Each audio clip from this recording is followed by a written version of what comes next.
culimo awdiinta iyo odayaasha deegaanka Ximan ee gobolka Saaxil ayaa si wada jira u dhagax dhisay madrasad Quraan ay ka faa'iideysan doonaan dadka deegaankaasi iyadoona sidoo kale ay sheegeen in ay dubahabeen ballaaran ku sameeyeen masjid jaamaca deegaankaasi Ximan oo dhisnaa muddo ugu horeyntii odayaasha deegaanka iyo waxgaradka ayaa sheegay inay deegaanku u baahnaa waxqabad kan ballaaran ee lagu sameeyay masaajidka iyo madrasad Quraan kana mahad celiyay waxaana kamid ahaa hadaladoodii sida tan yaanu nahay deegaanka Ximan naadi aad u soo dhaweynaa culimada nooga timi maanta degmada Sheekh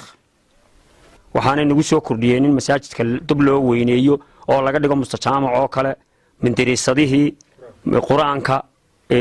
waxay noo sidaan macallimiintii aad iyo aad baan u soo dhaweynaynaa waxay noo sidaan de gurigii ugu qaalisanaa adduunyada Ilaahay sida darteed qofka maanta diin wax geliyaana waa qaali dadka oololaya diintu waa qaali dadka diinta baranaya waa qaali in Allah yarfa'u bi hadha alkitab aqwaman ويدعو بآخر النبي عليه الصلاة والسلام قفك ماتي إلهي قوم بوك كرغو قاضية ماتي قرانك قوم نوال قد لين قوم كبرتا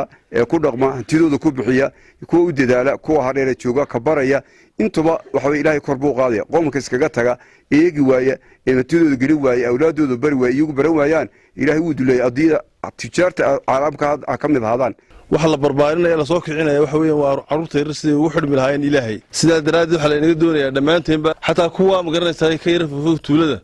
haday caruurta kala qaybiyaan oo ay magaranaysaa ay badha xoolaha u diraan badha wax soo baraan waa la baas dib ma laha marka hal lagu dadaalo caruurta lagu dadaalo afka dadweynaha Ximanood waxaanu ka sheegaynaa in maanta aanu u fadhino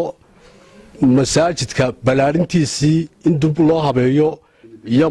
malcaamado madrasado diimeed oo la furi doono degmadeen waxaan Ilaahay ka baryayaa inuu khayrka Ilaahay maanta uu u keenay maxaan ku yiraahdaa ay u soo taxjiilay Ibraahim oo Muuse Sheekhaas wuxuu ahaa muddo imaka 2 sano laga joogo dhowdhow ayuu masaajidka iyo madrasada iyo malcaamada oo maalmaha kamid ayaanu ka mushaawaroonay oo ila yimi intaaba way soo tiijabaysay maanta ayuuba xukunkii uu noqday in la isugu yimaado oo la isku waafaqo isla mar ahaantaana aynu dhagax dhigno oo aynu maanta maxaan ku yiraahdaa taariikhda u bilowno waqtigii ballaarinta ahayd ee masaajidka Axmed Nuur Ciise muqbaahiyaha GTN magaalada Burco.